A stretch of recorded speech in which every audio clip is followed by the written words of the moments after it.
Joining us now, of course, she is the reigning NVC MVP of the league. Of course, she is one of the greats ever to wear the Southern Illinois Salukis colors. She's a two-time first-team All MVC performer, and as of March 9th, the all-time leader in home runs for the Salukis. I speak of Jackie List joining us here and In the Circle at D1 Softball, powered by 643. How you doing? Good, how are you? Doing good. Has that said it? Is that sunk in now that you're the all-time home run leader? No, definitely not. Like I have like the 40th ball sitting like right above me, and every time I look at it, I'm like, I, I don't I still don't think I did it. Like it still just doesn't it still hasn't hit me yet. Well, what do you remember about that game? It was going up against Northern Illinois, March 9th. What do you remember about that at bat in that moment? I remember that girl kind of threw up in the zone, and that's generally where my strong suit is hitting wise. And I just kind of like looked at like some of my teammates and they were all just kind of giggling, like they all kind of knew. And I was like, well, it's either now or never. And just went up there swinging. And then after that, I really don't remember much. You remember the players' reaction? Yeah, I do remember when I got home. That was probably the most they've ever celebrated any of my home runs. So that was really nice. What was your reaction? Was the family there in person? Yeah, my mom and my grandma were out in the outfield, kind of like right center area.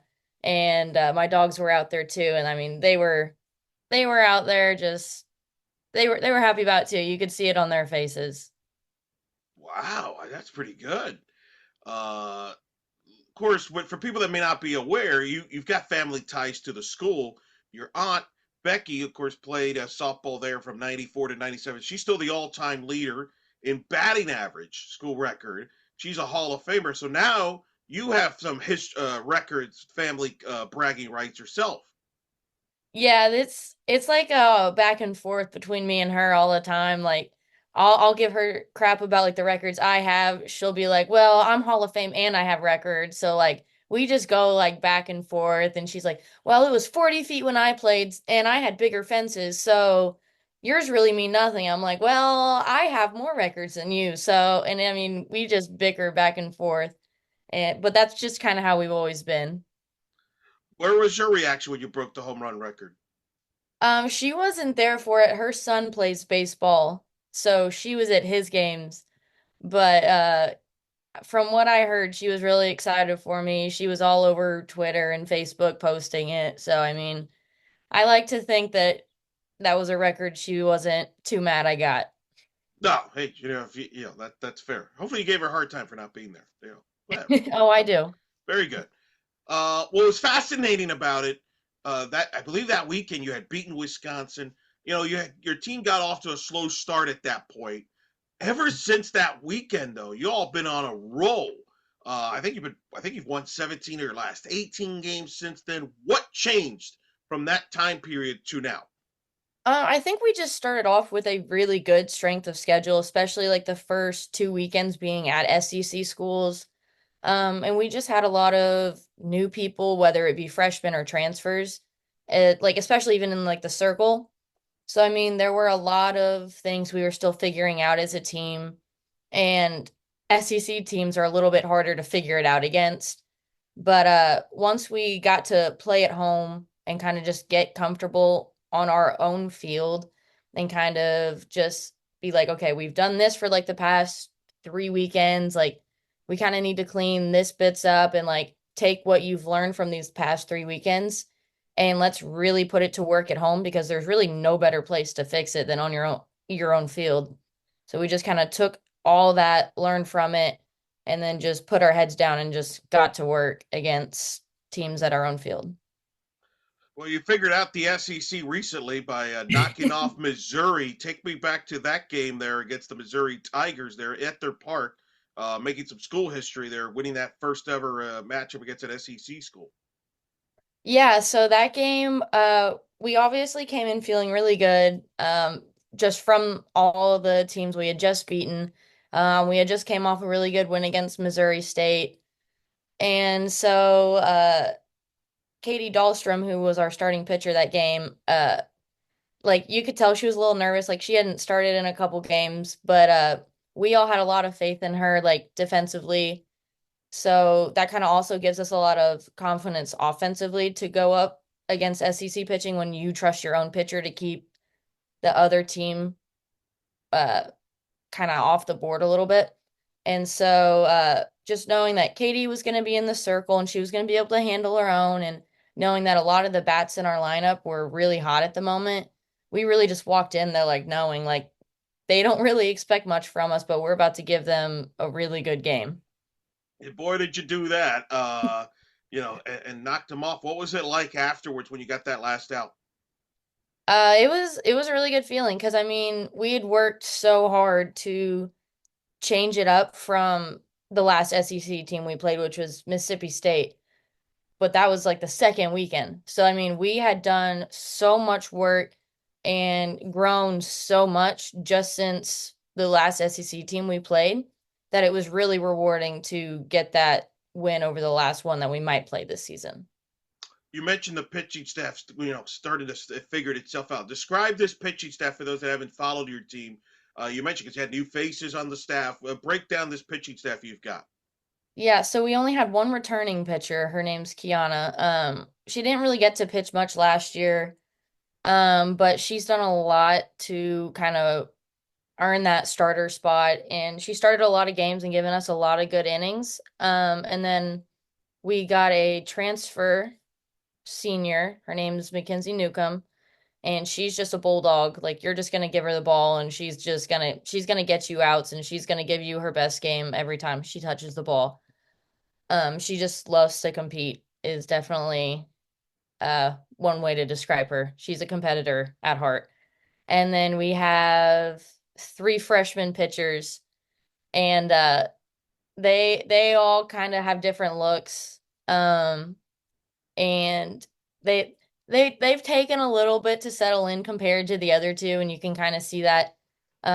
Especially like we threw them in against SEC teams to pit, like they're starting against SEC teams for their very first softball game of their career. So like I mean, we kind of threw them into the deep end right off the bat, but ever since then they've definitely done a really good job settling into it, especially as like MVC play started. They've really done a good job of just taking it one pitch at a time and just going after each hitter instead of kind of letting the moment get too big for them. For you and the veteran on the team, how do you make sure like a Mackenzie Newcomb and the freshmen, for example, fit in and get comfortable? Because that's there's a transitional period, an adjustment period for them that I'm sure they went through, especially early in the season. How do you go kind of keep them, kind of comfortable where they're, hey, we're welcome here. Hey, you just be yourself. We take culture really big around here. Like it's we say the word culture a lot. And so like we have eight captains on the team, which might seem like a lot, but we also had seven freshmen and four transfers. So, like, I mean, we kind of almost had like a 1-to-1 captain to new person ratio, which honestly did a lot for kind of helping them blend. It kind of gave each of them a captain to kind of be like, okay, this is what they do. Let me follow what they do. And it really just helped the transition period be a lot smoother. And then also like we just take team bonding outside of softball very serious. Like we do like a lot of like grill outs, or like we'll go play a lot of like pickleball or just stuff like that that's just kind of not softball related, but like you still get to hang out as a team and learn each other, because if you're not friends off the field, then playing for each other on the field is very difficult. Offensively, of course, you've got a lot of talent around you. Speak of the identity of this offense and some of the players that help you and help the team in the big picture. So Emma Austin at the leadoff spot has been huge this year. Just having somebody that can get on base and not only get herself to first base, she does a really good job getting herself to second base. Like she's almost the career leader in stolen bases for a reason. And I mean, the girl can just fly. So I mean, it helps a lot when I hit right behind her and she gets to first, gets herself to second. All I have to do is just pop a ball somewhere, and I know she's fast enough to score from literally anywhere on the field. So that takes a lot of pressure off an offense. And then Erin Lee has found her bat this year really well. She's kind of struggled the past 2 years and she's been working at it a lot and she's the clutch hitter on the team half the time. She'll just pop one out randomly and you're like, there's Erin. Anna Carter, she's always been a good lefty power bat in our lineup. Love love when she hits behind me. It takes a lot of pressure off me as well. And then Emily Williams, a transfer from Moorhead. She's been a big bat this year that was really glad when we got her because that's a big power bat that is hard to not need in a lineup. Yeah, no doubt about that. What was the experience like last year? You win a conference championship, you get sent to Baton Rouge, you beat Cal twice, you get to a regional final, making history for the school. What was that experience like? Whole experience was just surreal. Just being able to play at LSU at such a big moment, in front of all their fans, and just be able to go there and show like, yeah, like we can beat all the Power Fives. Like we're not scared to go up against Power Fives, and I think we showed that. Um, and it was just really fun for like our entire team because our team last year was really close as well. And just to be able to go all the way to Baton Rouge, prove everybody wrong, and then just get to have fun while we did it together was just so much fun. Did that experience and that success for the returners help you from a confidence standpoint going into this year, from a leadership standpoint, from a performance standpoint, and not be phased by having a slow start or playing a tough schedule as Coach Sewell likes to do there? Did that help in this regard, from that standpoint, give you that extra confidence boost? Yeah, I would say that it gave us kind of all like that extra motivation. Like all the returners, we had so much fun at LSU and like just getting to play in that big stage that like we were all like, guys, we're gonna do that again this year. And so like that kind of helped us. We had to get all the freshmen and all the transfers on board because a lot of them haven't experienced it. So like we just had to like drill it into them like this is what we experience and we want to do this again. Like we don't want to miss out on that. So like even though yes, we had a slow start, we were like this is February. We have until May to get it together. And so we just had to keep taking the right steps from our off February all the way to May, which I think we've been taking the right steps, but we just had to get them to like realize like we don't have to be perfect in February. We just have to work up until that so that we're playing our best softball in May because that's how you get to those regionals. It's not because you played good in February, it's because you started playing right at the right time. You have a background where your grandfather and your I believe your father played baseball, correct? At the highest level, your grandfather played in the big leagues in the MLB. Just first of all, uh, what's it like growing up around that, where your family's playing baseball? Did that pretty much destine you to play? You have to play a sport with a bat and a ball at that point. Was that how that it happened to you growing up and getting into the softball? Yeah, so my family actually owns like a baseball school. Like that's what my dad does. Like he owns it's Joe List Baseball School. My grandpa started it. My dad took it over. So I mean, and it started from my grandpa just having cages in his garage for my dad and like the neighborhood kids to come hit. And so just from there it's just kind of grown because everybody in my family, by the time you could walk, you were going to be picking up a bat. That's just how my family has always been. Um, it is very much in our genetics that you're going to play baseball or softball, or you're at least going to try. Very few of us have not taken the baseball or softball route. I have one cousin that's actually on the football team here. Oh, He's the first one to not go to college for baseball or softball in our family. Um, but yeah, it like my grandpa would pick me and my other cousin up. He's the same grade as me. He would pick us up from kindergarten in preschool early and we would just go hit on the tee. Like that was like just from a young age, like we knew exactly what we were gonna do and we all loved baseball and softball just because we were always around it, whether it was like our older siblings games or like just going to the baseball school with our parents all the time. Like we we knew baseball and softball was what we all wanted to do.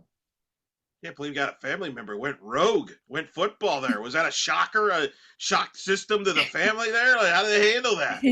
No, he's always loved football, and you could always tell. Like, even we always give him a lot of crap just because like he was like the first one where you would go to his games and you're like, yeah, this just isn't for him. But like he's always loved football, so we always knew that was the path he was gonna go. But How that's great. Wow. How early were you when you first picked up a bat? How when do you remember first time you picked up a bat? I would say it was pretty young. Like I would say I was probably 4, honestly. Like my sister is about 3 years older than me, so she would be down there hitting with my dad all the time, and I would just kind of pick up the smallest little bat I could find, and I would just start swinging it around. Like I had a little pink T-ball bat that would never leave my hands. That's funny. How many stories did you get told about either your dad? Because I know your dad played up into, I believe, the minor league systems, and your grandfather was in literally the big leagues. I think he played for 4 MLB Yeah, teams. he played for a good amount of teams. Yeah. Do you get any stories? Did you get to go out to ballparks? Like, you get to meet any guys, people from the big leagues? Like what was that like growing up and hearing those stories and maybe going to ballparks and meeting people? So both of them were done by the time I was born. So I didn't really get to go watch them play at all. My dad's really not the biggest go watch baseball fan, surprisingly. I know.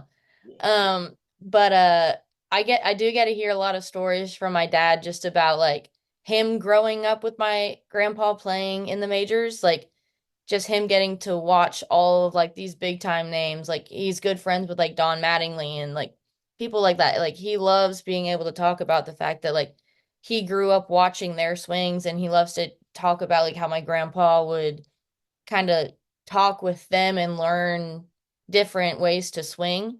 And then he would kind of just take all the knowledge he would get from his grandpa, or not his grandpa, his dad, and all the players he played with and put that into his swing. And then that's kind of the same swing that he's taught me, my sister, and all the other lisses that are out there in the college softball and baseball world. Is coaching something that would interest you after you're done playing? Is it, or do you want to do something similar to what your dad's doing, which just kind of have a certainly continue the family business, if you will? I think coaching would be a lot of fun. My dad and my aunt were always my coaches, and I always just thought it was so fun being able to play for them. And like I've had other coaches over the years, and I like the impact that they have on like the softball world, and I love being a part of the game in any way. Like I've literally been playing softball almost since I was born. So I mean, it would just be hard to just give like be done playing and then just be like, okay, I'm out of here. So yeah, I think coaching would definitely be a fun route to take once I'm done playing. Were you destined to be a Saluki because it was in the family, or just take me through the process how you ended up being a Saluki? Yeah, so it actually used to be like a joke in my family that like I would mess with my aunt like, yeah, I'm going to break your records. But like the issue was is my doctor told me I was going to be 5'2", 100 pounds. So we were all so like my mom even like she would refer to me as her D2 baby, like because my sister played at Evansville in their Division 1. And so like they called me their D2 baby because they didn't think I was gonna get to be tall enough or strong enough to go to Division 1, especially as a right-handed hitter. And so like when I would mess with my aunt about breaking a record, she would just kind of laugh about it and be like, "Yeah, good luck with that." And then all of a sudden, like started hitting the weight room in like 8th grade, and then by my junior year, when we could start getting recruited, my aunt was kind of like, "Oh no!" And then Southern reached out, and it was Carrie Blaylock at the time who was here when my aunt played here. She was the assistant coach, and so when Carrie called, I told Becky, and I think that's kind of when she started to get a little nervous. But yeah, once but that was my recruiting was also during COVID too, though. So we couldn't Right. go on like official visits. So instead, my aunt just actually took me here and like showed me around to like all her favorite spots, and just we watched a practice just from the outfield and all that. And so it was kind of like once I got on campus with her, and she showed me around. Like I knew this is where I was gonna end up. Like I really didn't. We went on like other visits, and I went with my dad, and I never even got out of the car on him. I was just like, no, I'm going to Southern. So like it was just kind of an easy choice for me, whether or not like my aunt went here or not. It was just kind of the right place for me. You felt comfortable, didn't you, on campus? Just felt like the right place. Yeah. Sometimes you just know. I've been fascinated by it. I'm intrigued by all the trash talking in the family. That is hilarious to me. That is funny, but I'm sure there's a lot of pride there. Was there any pressure when you first walked on campus when you played in the fall to, you knew what your aunt, had done here at school? Was there any pressure, either self put or anything like that? Like did people bring her up to you when you first got there? I mean, yeah, people like she's in our locker room. Like she has a plaque in our locker Oh, room because of just how good she is. So I mean, like people obviously were like, "Is that your aunt?" And I was like, "Yeah, that's her." And so like everybody kind of knew like coming into it that my aunt was a really good player here and she was a Hall of Famer. And so that maybe added a little bit of pressure, but like coming in like I really wasn't a power hitter before I got here. Like my whole thing was just hitting for average, just getting on base. But just I think the extra weight room time building up to college kind of helped a little bit. And then once I actually started hitting all the home runs, that's kind of when the pressure started coming a little bit because I was like, I don't know how this isn't the game I'm used to. I'm used to the just find a little hole, hit a ground ball up the middle, and that's all anybody expected from me. But once they started expecting the long ball all the time, I was like, oh, okay. that's pretty good. Was there a game or a moment on the field where you were like, "All right, I belong here. I could be successful here." I think it was the first time against Valpo when I hit 3 home runs in a game. I think that was kind of the moment where it was like, okay, like I think I made the right choice coming here and I think I'm where I need to be. And yeah, I was that was kind of like a moment, especially like because I didn't know that was also breaking a record, hitting 3 home runs in one game. I didn't know that was a thing. And when I got to home on that one, a junior, Briley Hamilton at the time, like she started shaking me. She was like, "That's a record," and like shaking me, and I was like, "Oh!" I was like, the second I broke like the first record, I was like, "Okay, yeah, this is cool. This is where I want to be." I think it was meant to be there. You mentioned Kerry Blaylock, legendary coach. You knew her obviously there, and you just got Jen Sewell, who took over for her, was on her staff. What describe those two people, and what's it been like knowing those two, playing for knowing those two, and then obviously playing for them. Yeah, so Carrie, I got to play with Carrie or for Carrie in the Canada Cup last year. She was coaching. And so that was kind of like my first time getting to play for her because she retired the year before I got there. And she's just kind of a very chill person. She's very personable. Like she'll just randomly like call me and be like, "Hey buddy, how you doing?" Like she just loves to check in with people. She's very good with networking and basically if you ever need to get to know, like if you ever need to be like, "Hey, I need to talk to somebody from here." She's like, "Oh, I know somebody. I'll get you in touch." Like Carrie is the person uh when you need to get in touch with somebody to find out something, like that is who you go to. And she is always just so helpful. She loves helping. And you can kind of, and our assistant coach, Mary Jo Fernbach, she was also here when Carrie was here.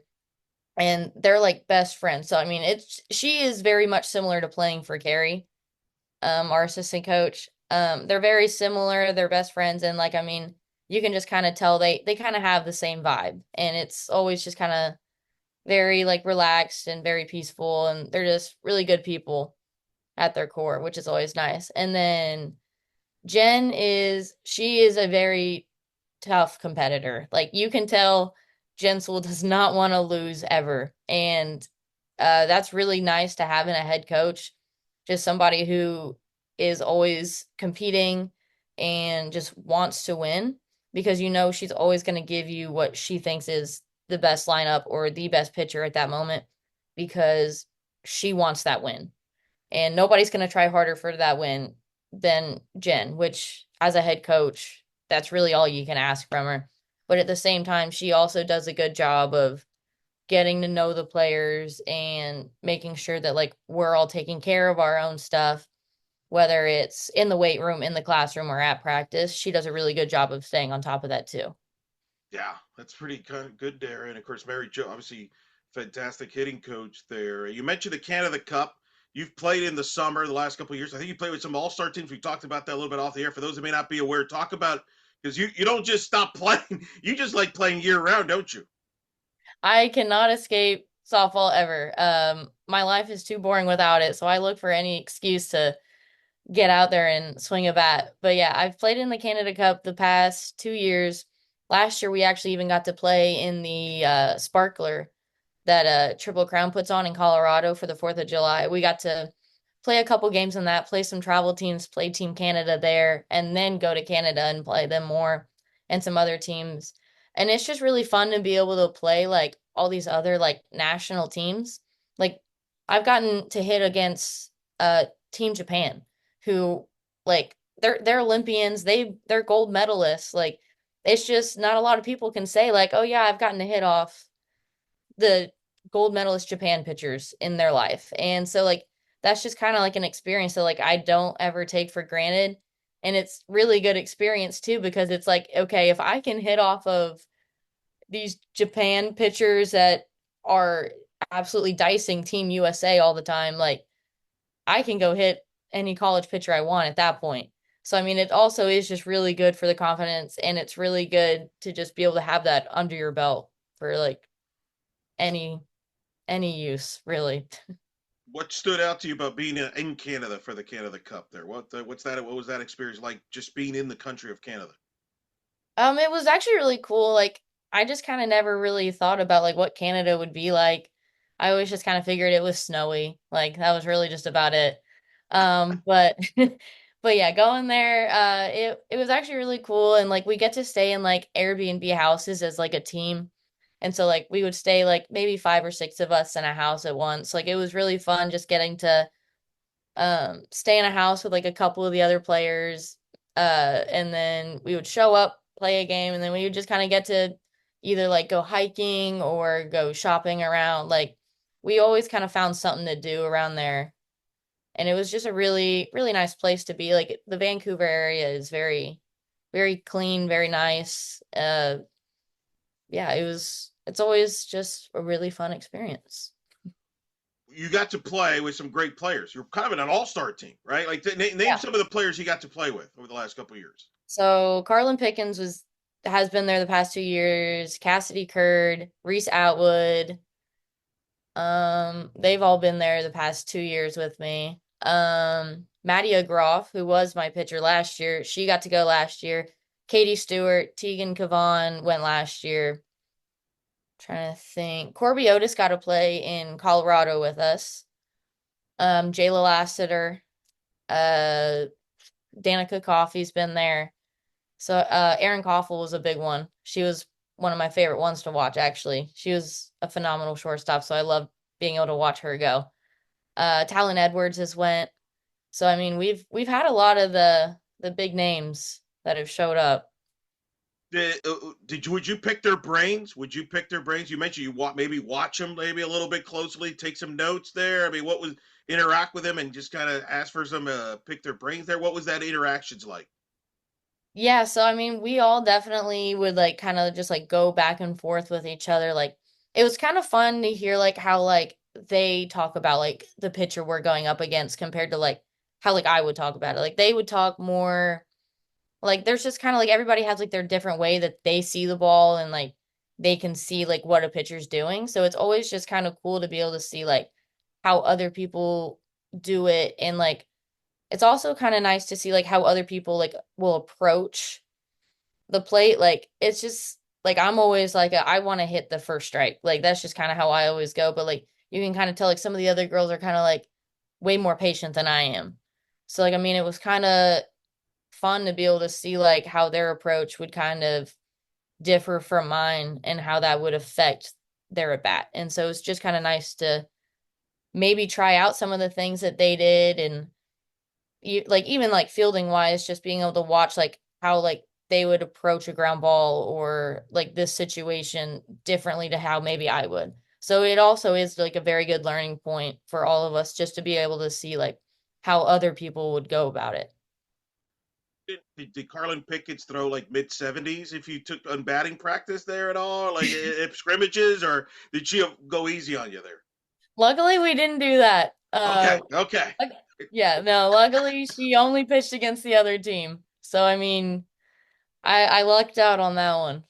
What was your reaction when you heard that she threw a 78-mile-an-hour pitch? Like as a hitter, from a hitter's perspective, does that like give you chills in a like, oh oh boy, or like yeah, that doesn't surprise me. I saw her. Yeah. From a hitter's perspective, I was definitely like, good luck to whoever is hitting against her. Yeah, but like as somebody who's played behind her, I wasn't surprised at all. Like I watch a lot of their games. I like to watch basically all the games from people I've played with in Canada. I like to watch them all succeed. And so like I've been watching a lot of her games and I'm like I wasn't surprised when she did it because I was like she was getting really close. And like you could kind of tell everybody was just waiting for her to finally just snap in. So when she did, I was like, yeah, knew that one was coming. How much pride did that give you? Because I mean, that's an all-star team. That's a who's who. That's why I was glad you mentioned all those names, and you were a part of that. You were and earned it. It wasn't like, hey, you've earned it. Like, you're on all these preseason lists. People, when they talk about like ranking the best players in the sport, you're on those lists. What's your reaction? Like, is that humbling? Is that like, do you block all that out? Is it pride? How do you feel being part of in those conversations? I mean, I try to block it out. The last thing I need is just to be thinking about that. But like I think the person that really likes it the most is my dad. He loves seeing all that stuff. He loves the preseason list. He lives for all of that. He's a softball fan at heart. So I mean, as soon as all the preseason lists come out, he's excited because I'm on them, and then he's also excited because that means softball's about to start. But especially when like the preseason lists come out, I try not to think about it too much because when it's preseason, it's like, okay, I haven't really proven anything this year yet. So it's like appreciate that I got it. I'm happy that I got it. I'm happy that they're giving like mid-major players the flowers they deserve. But then at the same time, it's like I still got to put my head down and get to work until I've proven that like this is why I'm on the list. Well, it's cool though because it's the ultimate respect. People respect you. That's got to mean a lot. You've earned that respect. Yeah, I mean, I've proven that I do deserve to be on the list in some way, shape, or form. So like I mean, I do love that like my name is out there and that people know who I am. But yeah, but like I try not to get It's too a big humbling headed. sport, right? It's a It humbling is. sport. It You is can't. such a humbling sport. The more you try to be like, oh yeah, no, like I'm ranked this, I'm ranked that. The more it gets up here and the more you've got going on up there, the harder it is to produce. So I just try to keep my head as blank as possible, and that's just how I work best. No, that makes a ton of sense. Very very well played. From that standpoint, that's exactly how you played. Is professional softball something that would interest you? Is that something you would pursue once you're done I in mean, college? yeah, if I get presented the opportunity to keep playing softball, I'm gonna keep going. Okay. I'm gonna milk this until there's nothing. All right, we're just gonna get the word out. We'll bring you back next year. We're gonna just keep promoting that to make sure you get perfect. Because you gotta. I mean, you're young. You gotta keep playing. It's in your blood. I can hear in your Exactly. voice. Like I don't like. You strike me as somebody that whenever that last game is, that's gonna be hard for you. Like you're gonna Yeah. have a hard time getting off the jersey. Am I accurate on that? Yeah. Oh, you're 1000% correct on that. I don't even want to think about it yet. I've still got at least You a got a year lot. left, Yeah, you got a lot. and that already is like for me. So like just the fact that I know that like it's art like the fact that I'm already almost through my junior year, I'm like, I feel like I still just started. Like I'm like, there's no way that there's only a year left. And so it's just kind of like I gotta find a way to just keep going with it. So if the Sure. pro league comes calling, I'm heading. I'm going with. Do you allow yourself though to be in the moment and enjoy the moment? Because some players don't. Some players are just locked in on the next game, the next at bat, and it kind of lose track of that. But do you allow yourself at least a moment to enjoy what you're doing? Because this is fun at the end of the day. Yeah, I mean, it is at the end of the day, it is a game. And so I try not to take it so serious to where I can't enjoy it at all. Which is one thing that like my teammates have had to help me with a little bit because I did come in taking it like very serious. Like I was just here to play softball and I was here to win. And like I was not taking in anything. But my teammates have kind of helped me see that like there is more to softball than just winning or losing. Like it's fun to be able to like look around and see like my teammates being like weirdos in the dugout or like they're just like or like Anna Carter dancing behind the plate. Like it's just kind of like the little things that we do where it's like, okay, this game is fun whether or not you're winning or losing. It is more fun when you're winning. I'll say that from experience this year especially. But like at the end of the day it is just a game and I'm not going to be able to play it forever. So it's like enjoy while it's here and then in 20 years I'm not going to be able to like look back and be like, man, I wish I soaked it in all more because I've at least started doing that. Good for you. Good for you. I think that's a great thing because you're right.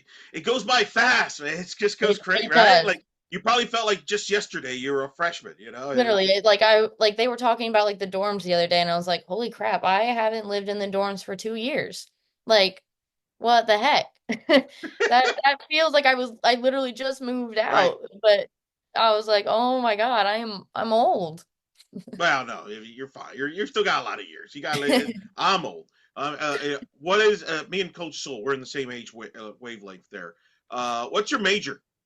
Accounting. What got you interested in that? So my mom is actually an accounting, she was an accounting major and she was an accountant. She doesn't do it anymore, but I just kind of have always looked up to my mom and she did start in accounting, but she's kind of just trickled around, kind of done a lot of stuff like financially, but like she got out of accounting and that's kind of what I want to do. Like I'm not saying I'm not a tax person. I know that. I've taken so many tax classes. I know that's not my calling. But I think just like being somewhere in the financial world is kind of something that interests me. Like I've always been really good with numbers. Probably softball thing with stats and stuff kind of got me interested in that. But I've always just liked numbers, been very good with them. So medical field was out, can't do anything medical. So accounting was just kind of the clear path for me. You like numbers. Love Uh, them.